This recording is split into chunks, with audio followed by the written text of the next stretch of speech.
Hello, I'm Chris Lemaire. I'm one of the programmers at the American Cinematheque, and I'm very pleased to welcome you all to our Women Filmmakers Panel as part of our 14th annual German Currents Film Festival.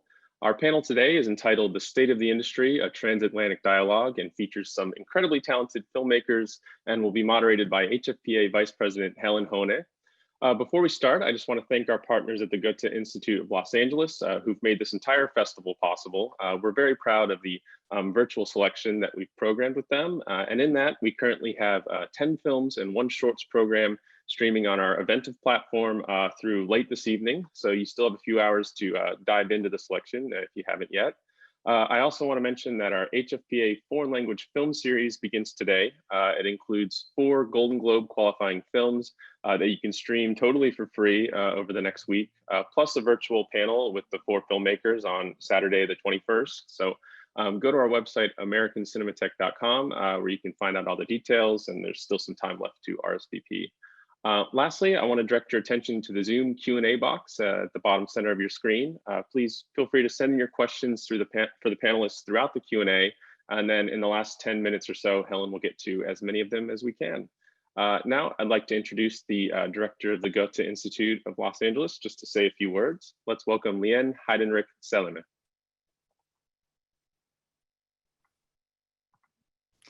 Hello, everyone. My name is Liane Heidenreich-Seleme, and I'm the director of the Goethe-Institut here in Los Angeles.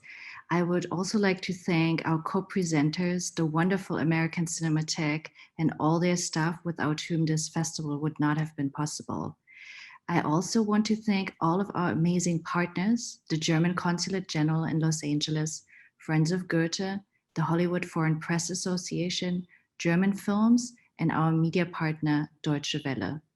For this panel in particular, we have the great pleasure of partnering with Women in Film Los Angeles, Film Fatale, and Women in Film and Television Germany. I'm very excited about this panel on women filmmakers, a transatlantic dialogue today, with several wonderful female filmmakers joining us who created incredible stories. We will now watch the German Currents Festival trailer, followed by the discussion. Please enjoy.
Hello, everyone.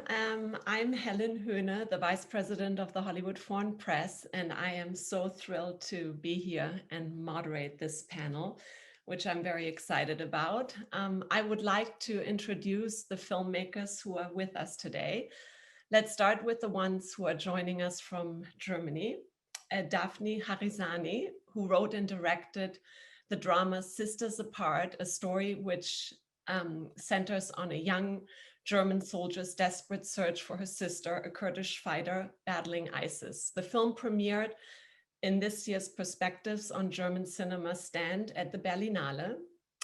Then we have Marika Minoguchi with us, who wrote and directed the drama Relativity, which explores 2 interwoven stories about a supermarket employee grieving the brutal death of her partner and a father who learns that his little daughter is suffering from lymphatic leukemia. It premiered at the Munich Film Festival last year and is Mariko's feature-length debut as a director. Then, last but not least, I'd like to introduce Erika Cohn, who's joining us from Salt Lake City.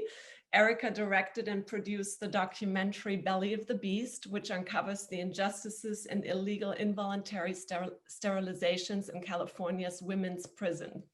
The documentary is currently playing in virtual cinemas. Welcome, everyone, and thank you so much for joining us. It's really exciting to have you here. I'd like to start with the question. Getting films made can be a really daunting task for any filmmaker. Could you talk about the major challenges each one of you faced in getting your film made? So who wants to start? Okay, then I was actually, I was really lucky because it was not really challenging actually.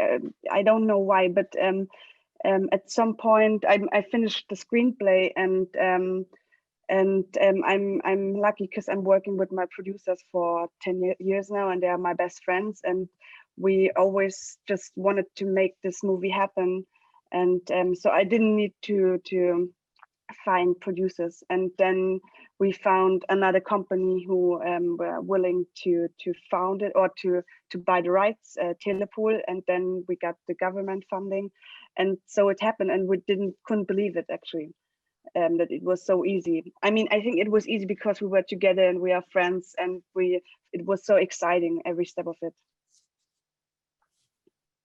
Yes. Maybe Daphne, can you say something about that?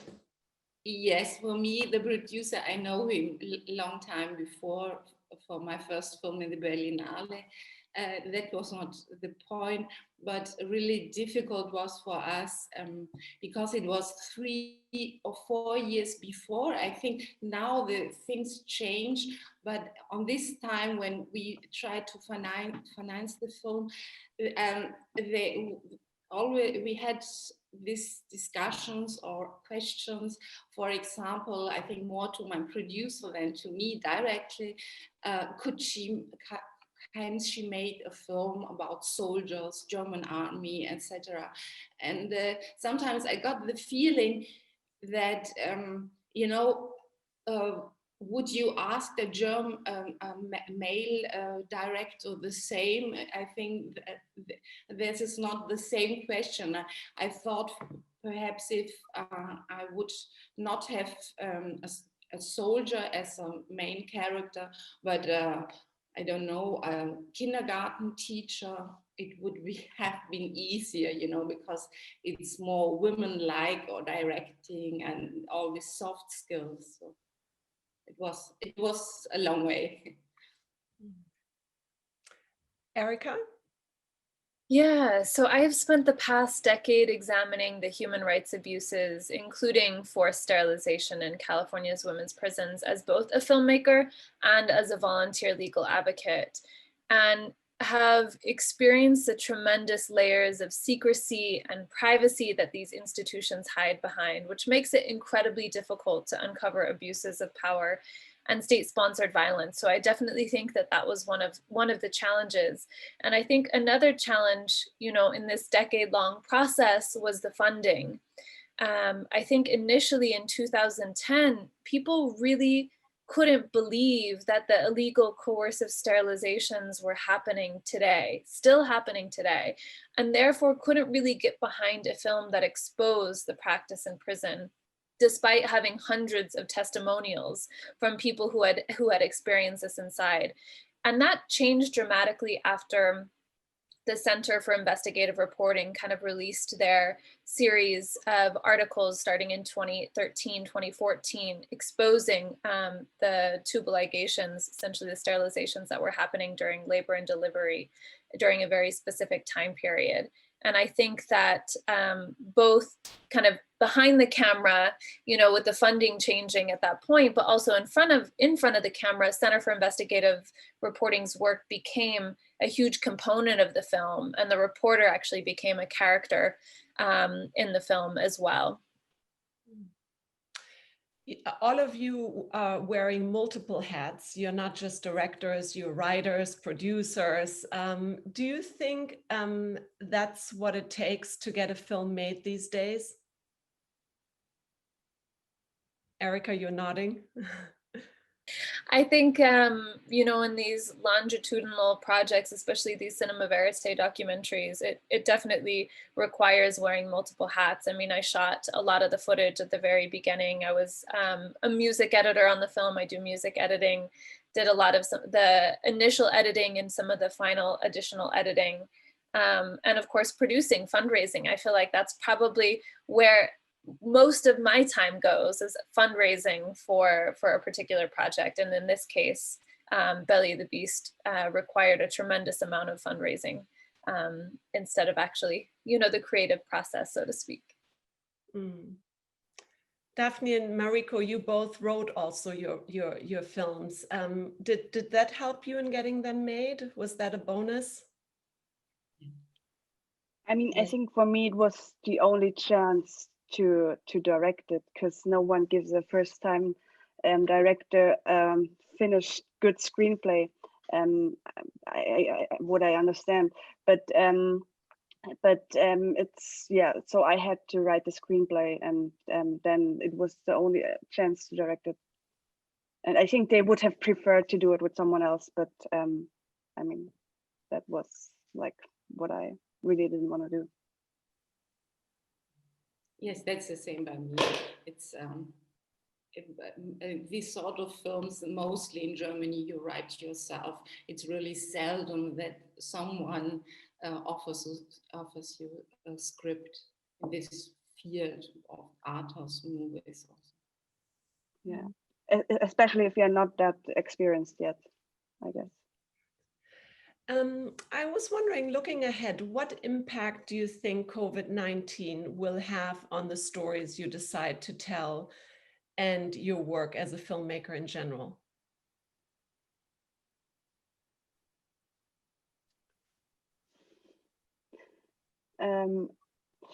I think it's a tough question, because in the beginning, when in spring, I thought it influenced me a lot, because I tried to develop a story, and I thought, no, it's not the right time. It's no one cares right now, and I think it's too dark to find funding, and I'm somewhere else now, I guess, because now I'm working on a story, and I think it will be financed in about 2 years, and so at that point, I hope COVID won't be that important anymore.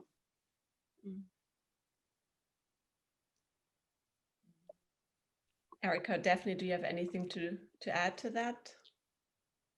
Yes, it's too early to get a deep impression. I think it rests a feeling, and perhaps you work later with this feeling of this isolation, but it's not a direct subject that you get in mind or something. I think in particular to Belly of the Beast, I mean, when the pandemic first hit, it was like, how do we release this film? What are we going to do? Full of these challenges, but really, we actually moved up our broadcast, which will be on PBS's Independent Lens on November 23rd, and decided to create our own theatrical to ensure that the film was accessible in this moment. Because in this moment, we're really examining how eugenics is alive and well. We are witnessing population control and systemic racism through policing, through imprisonment, through the immigration detention system, and lack of access to healthcare during the pandemic. And so it was important to us to actually be a part of this larger conversation that highlights these injustices and calls for immediate redress. So instead of waiting for a distributor to release our film theatrically, or actually wait until next year, potentially hold the film to be released theatrically. We partnered directly with theaters and kind of did a DIY release. And I think for most of us filmmakers, we're still mourning the loss of in-person screenings and mourning the loss of being able to get the connections. Like I wish I would be with all of you right now in person. But at the same time, there's increased accessibility and increased connectivity through this digital kind of release. And for that, I'm grateful. Yeah, actually, let me throw in a question from the audience, which I think fits right into this. How do you see the importance of live theater, and how do you see the future of movie theaters?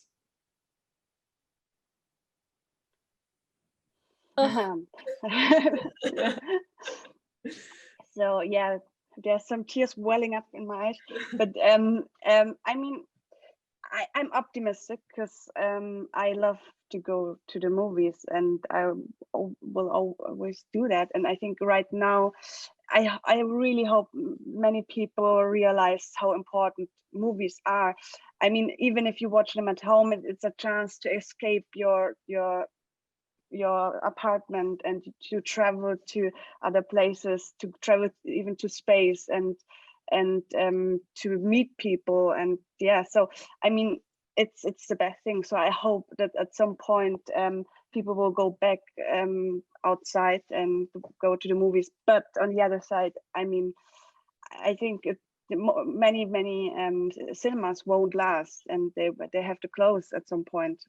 And so on the other side, I'm not really optimistic, but I'm trying to be.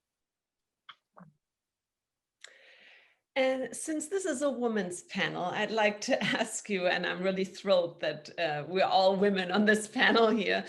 Could you talk about the importance to support and collaborate other women in this business?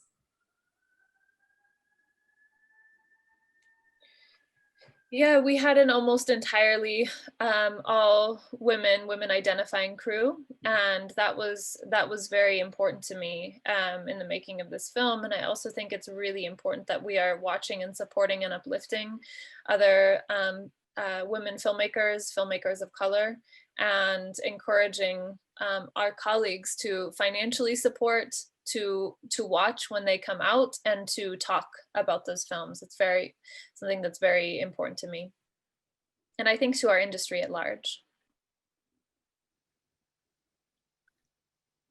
Yes, I do agree, and I think it's very important, and I think it's always, I mean, not just with women, with everyone, it's important to work together, but especially I think right now we are still at this point where we have to support each other, and where it's still a bit more difficult to make a film as a female director, I guess.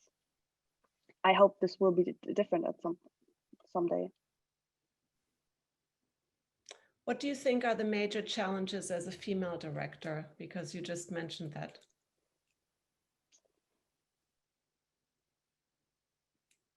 I'm not sure if you have something interesting to say.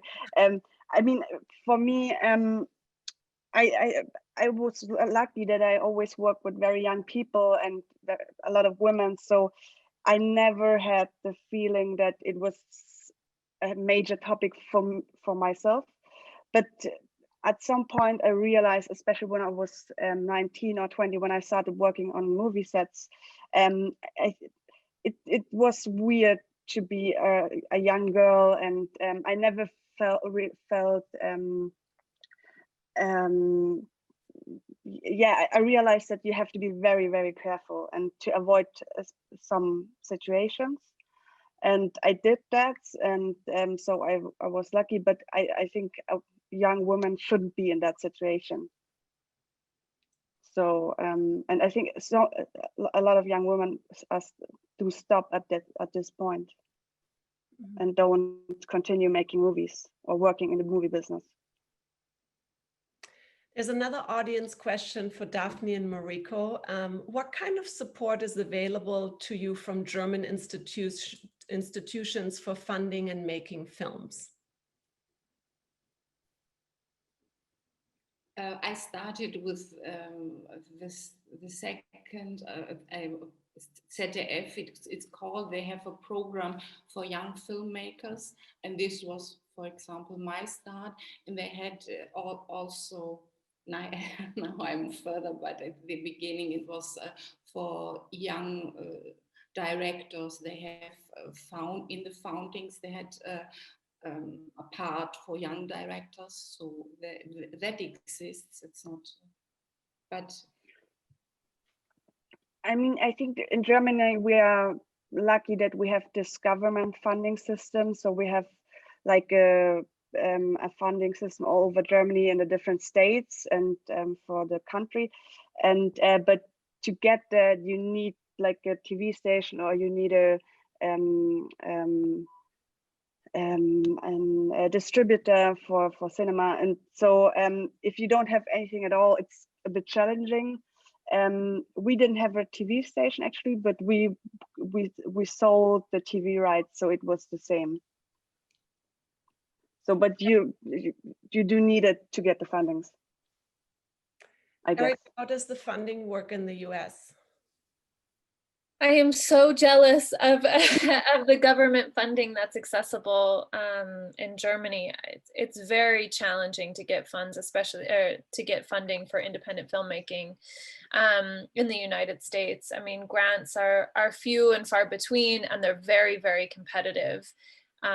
You know, I think broadcast pre-sales or a commission is the best way to get your film fully funded.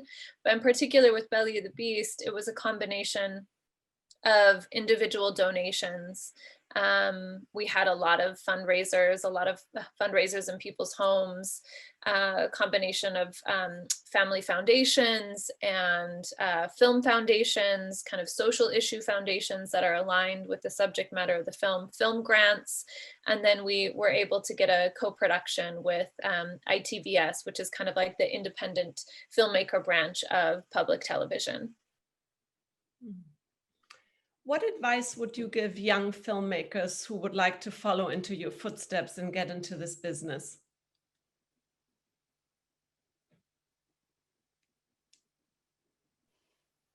I would say that rejection is very raw and very real, and fear, I think, is a huge component of that.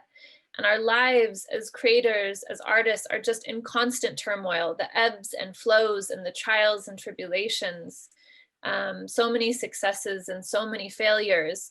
And I think for me, the rejection really sort of fuels a persistence and a passion.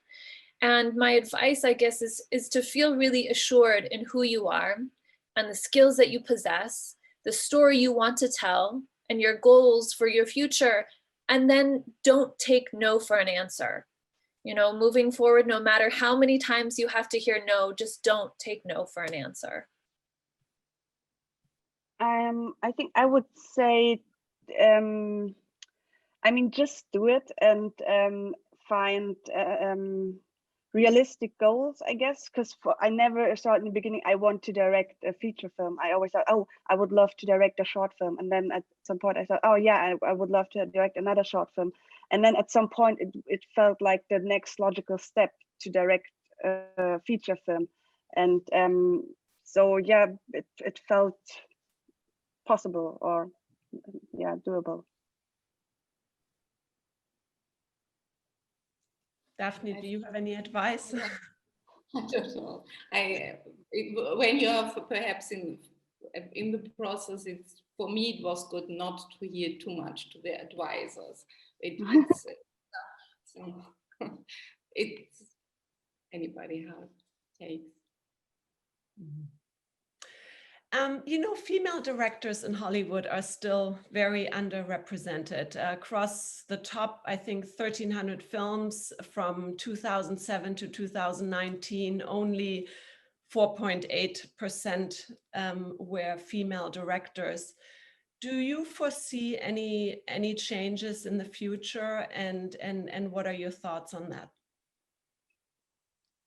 Yes, I see. I see the changement. When I began, it was when they read the percents, I was shocked, because you went there not as a female director, as a director, you made your work, but you are shocked how few women have been there. And I think in the last few years, the whole movement made a big effort. It's not ready, but I think it's on a good way. It's always, for what I talked before with the soldiers and so on. It's also this genre, for example, it was before women crimes. So it was tricky. Now they are more open, and also the people, they look for women to, they are open-minded more to put a woman in such a position. I think many things will change. It's not the paradise now, what we will get better and better. Yes, I agree. I have hope, but I think it really, in this moment, we can't just let it slip away. I feel like we have to constantly be reminding people of the importance of our stories, the importance of our collaboration, to be demanding that people in positions of power are representative of our entire population. And we really need to ensure not only that our films are getting made, that people in positions of power who have hiring power are hiring us, are hiring other underrepresented communities to ensure that our stories are told. So while I do have hope, I feel like it's not a passive moment. I feel like we are constantly having to assess and reassess and ask for change. And so I'm inspired by the level of conversations, and hope that accountability continues to happen. Can you talk about the works that have inspired you, the filmmakers that you look up to, role models that you have? Yeah, just if you have anything to share with us. Barbara Loden was one of my first directors I really loved, and I loved her way how she filmed, and it was, for me, it was amazing to see that a woman director can do this, and this radically women point of view without caring of it was, for me, it was when I was young, a really big and then, for example, Agnes Varda also is such a person, for me, was important, but also men like Hal Ashby, Cassavetes. When I saw him, I was very, very young, a child, and I thought, oh, is this a film? I knew the Hollywood films, and I was, oh, to be made. And then I learned that it's Lina Wertmüller. She is an Italian one. She had a great sense of humor. I have a lot which I love. Yeah, for me too. I had a lot of inspirations, and I mean, many men, but also many women. I think to name one female director, I would say Catherine Bigelow, because for me it was great to watch a movie directed by a woman, but which is not made for women. And I always thought, okay, as a woman, you have to tell stories for women or about women, and that's stupid, of course.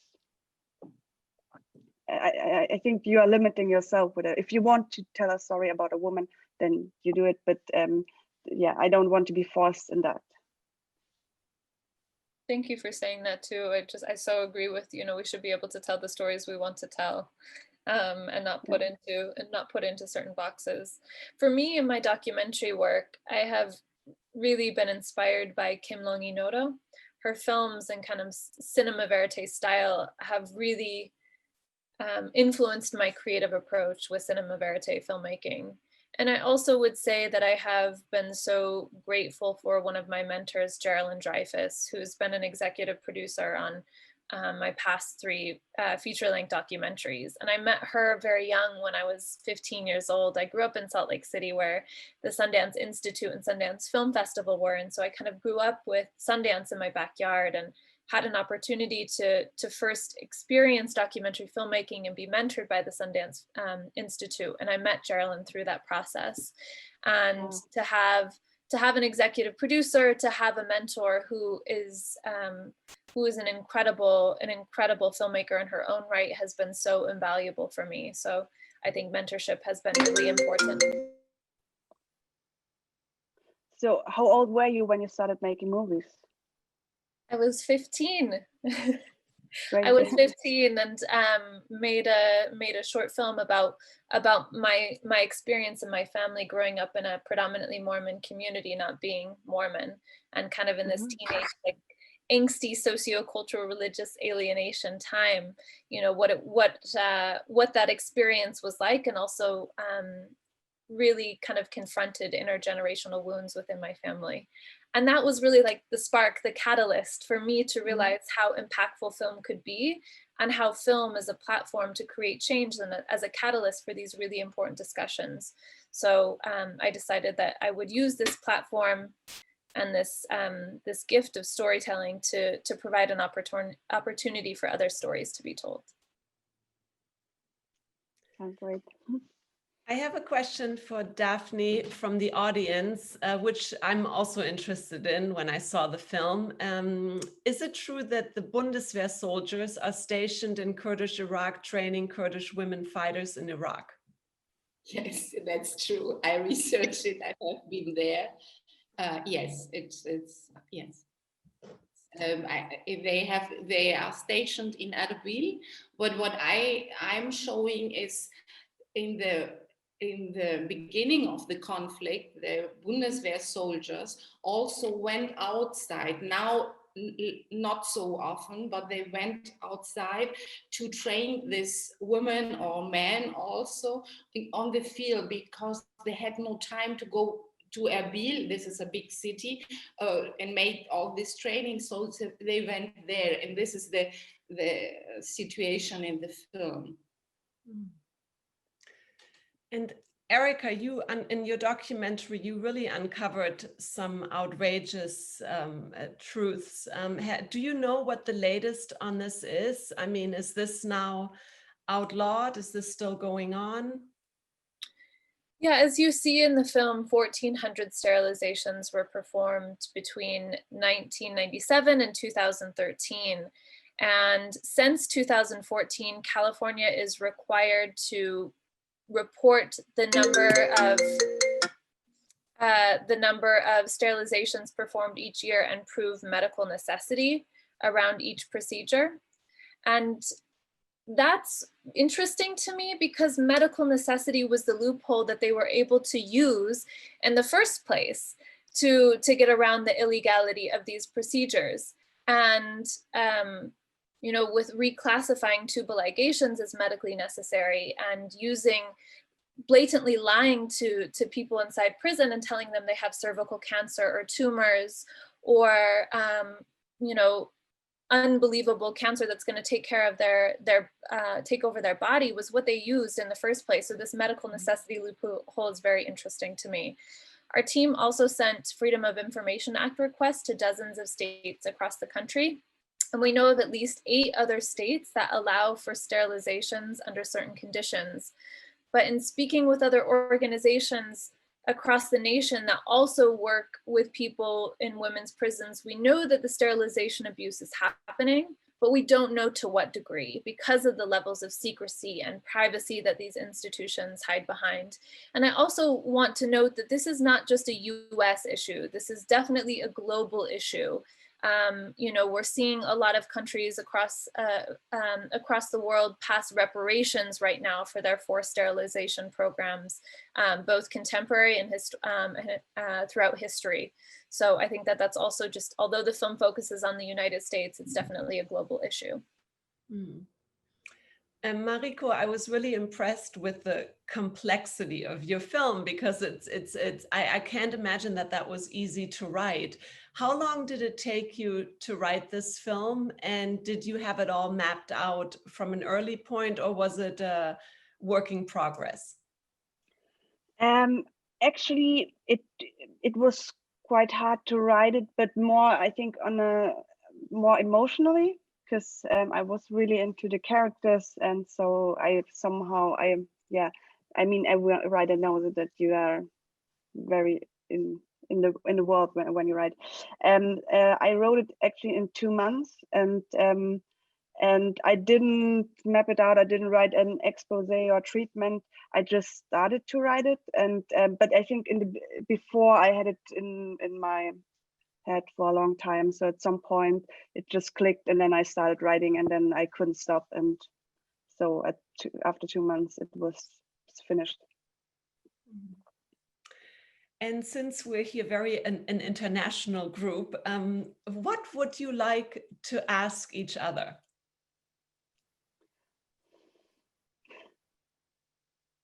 I have so many questions, and I admire your work, and I'm so looking forward to watching the films in their entirety. I guess my question is, how did you get into filmmaking? What compelled you to tell the stories that you wanted to tell? Do you want to start, Daphne? No, start. Okay. And I started making movies like the same age you did, I guess 15 or 16. And I mean, I never felt, I hated school, and I didn't have too many friends.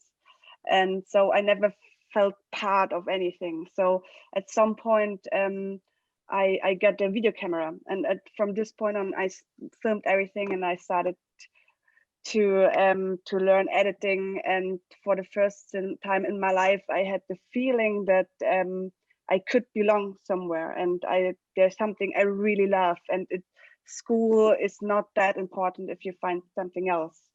So I got into it, and then I think I was 18 when I shot my first like real short film, and then I started working on movie sets. And I always wanted to go to film school, but I missed the moment somehow, because I directed a couple of short films and worked on sets. And at some point I thought, okay, now it's time to do it more professionally. I mean, it didn't work out, of course, but but yeah, in the end, now I'm here. For me, it's a little the same. I'm autodidact, and I also started with my friends to make short movies. I made a movie in a bar in Paris where some strange people have been there. It was a short documentary, something, and it went in the festivals, but I never really thought to become a director. It was with the work, with the next movie, and in one point I realized that this the way I can express myself the best, and I never stop with this energy, and so it comes one after the other. But it was not really, I was not 5 or 10 years old and thought I would be a director, even later not. So. I would like to ask Erika, because I mean, your movie sounds, or the topic is obviously really dark, and I was wondering how you, I mean, how do you manage it to go to sleep every night, or to stop fighting at some point, and to work on something different? It's such a good question, because I think the best way to address that is maybe talking about the way that I got involved in this story, because it was almost like, I don't know how you both feel when a story just hits you and you can't stop thinking about it, and it's like it grabs you by the throat and just doesn't let go. And I met one of the film's protagonists, the attorney Cynthia Chandler in the film, a decade ago. And I was very inspired by the organization that she co-founded, Justice Now, which was one of the only organizations in the country, if not the only organization, that had board members who are currently imprisoned, kind of informing strategy and informing policy from the inside out. And they had this campaign called the Let Our Families Have a Future campaign, which exposed the multiple ways that prisons destroy the basic kind of fundamental human right to family. And one of the most heinous, of course, was the illegal sterilizations, primarily targeting women of color. And that to me screamed eugenics. as a Jewish woman, the phrase "never again" was always, in the back of my mind. And when I learned about this really different kind of genocide that was happening through imprisonment and that was happening through forced sterilization, I knew that I wanted to get involved. And initially that was as a volunteer legal advocate, providing direct service needs for over 150 people inside California's women's prisons. And then as a filmmaker, kind of documenting this incredible human rights documentation process that was happening inside.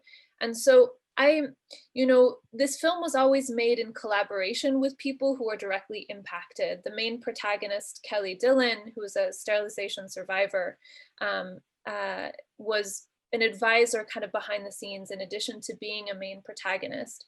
And so I guess for me, it was always a collective effort. It was as if I was embedded in the movement, doing this work on a grassroots level in addition to being a filmmaker. And I think I just knew that the film was not ready to be released until it was 100% complete, until every fact was really bulletproof, and we could address any potential concern, any potential question about the reporting process. And at that point, that was really this year, and it happened to be a timely moment for the film to come out as well. How long did you shoot the film? The film was shot over 7 years, but took 10 years to make. We had a very long edit process and a long development process as well. And Daphne, I mean, I already told you I'm so fascinated by the topic of your movie, and I was wondering, how did you do the research? Did you go to Syria, or did you go to Turkey, or yes, how did you do it? Yes, I was there in northern Iraq.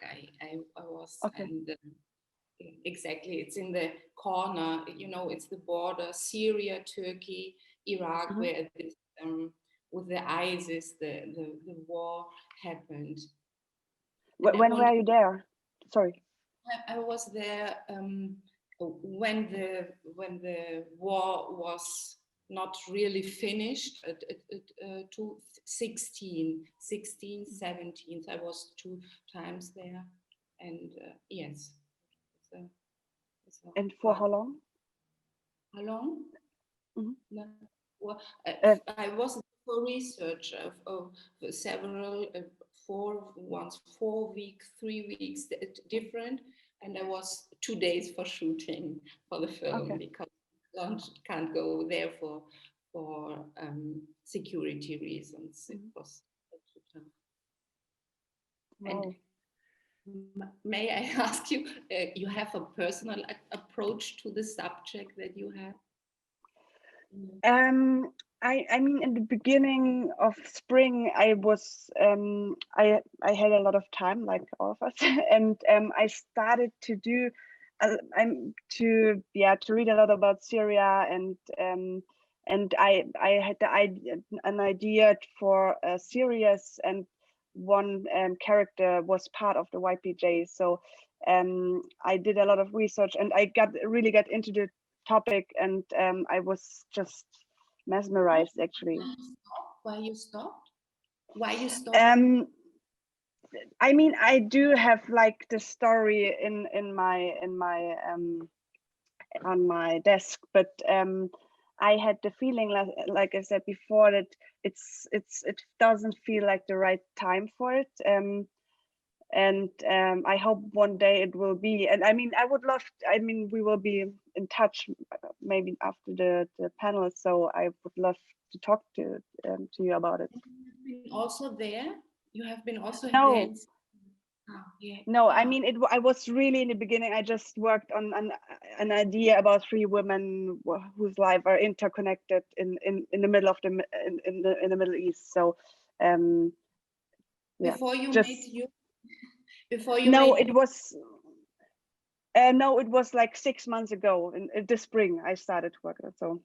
Yes, and for your film now, which was the main the idea drove you to this film you made?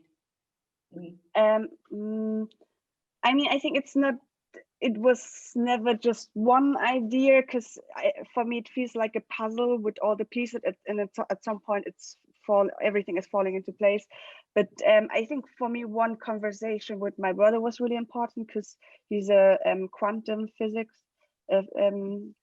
He's doing his PhD in quantum physics, so he tried to explain me his job, and he explained me the relativity theory and the quantum theory, and I was really interested, because it's in the end a philosophical question, and so I thought it would be a great topic for a movie. And I mean, in the end, it's not about physics, but about some of these questions, I guess.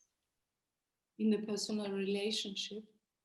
Yes, and how the story is told, and I mean, it's also about time, and if our life is determined and stuff, or if everything is just happens by chance. So you have several levels. Yes, 3 levels, and one is told backwards. Oh, okay. So it's a bit like a Möbius strip. My last question to all of you, because we're out of time, unfortunately, would be what you're currently working on. Do you have any projects coming up?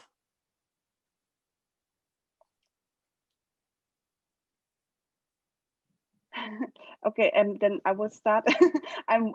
Yes, I mean, yeah, I'm working on 3 different projects. So one is like my personal next feature film, which I'm writing, and it's there's some similarities in the way of storytelling. It's like 3 different stories again, and different places in Europe and the Middle East, and 3 live, which are somehow intertwined. And then I'm working on a miniseries and a sci-fi film. For me, I would make a film about the Second World War. I'm researching now, and I have also more piece, I don't know, episodes or something from the beginning in the 60s, from when the working class people from the South went to Germany. These are the 2 projects I'm working on. Ooh, I can't wait to see those.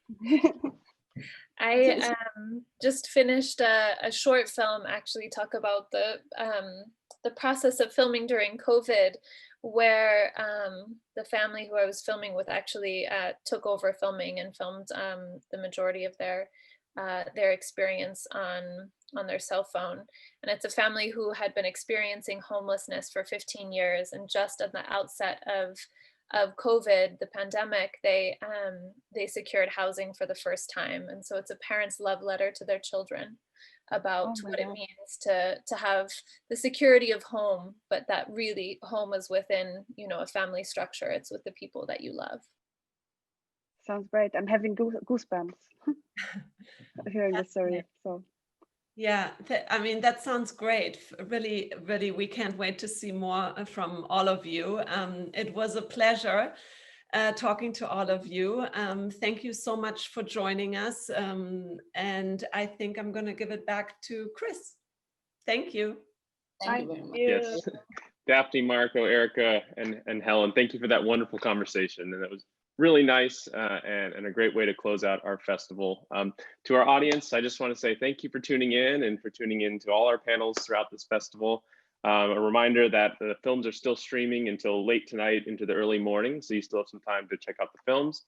And also a reminder to RSVP to our HFPA film series that's starting today. So thank you so much, and we'll see you next time.